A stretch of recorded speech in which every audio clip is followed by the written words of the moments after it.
মহিলাৰী ডাঙৰীয়া আৰু মই নিৰ্বাচনী প্ৰচাৰত অংশ ল'লোঁ।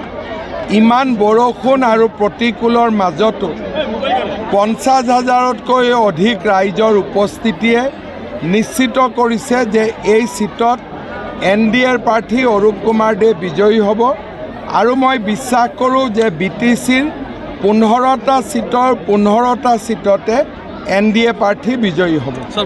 NDA মানে BPF BJP AGP আৰু য'ত BTC বুলি ক'লে BTC, নাঙল মানে BTC, পদুম মানে BJP, কিন্তু দুইটাই মিলি NDA। বৰ্তমানটো UPPL আমাৰ লগত নাই, তেওঁলোকেতো নিজাকৈ ইলেকশ্যন খেলিছে।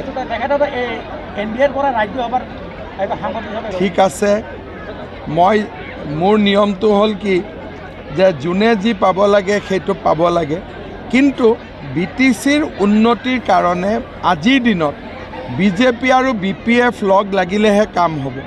গতিকে বেলেগ দল লগত থাকিলেওতো BTCৰ কাৰণে কাম কৰিব নোৱাৰিম।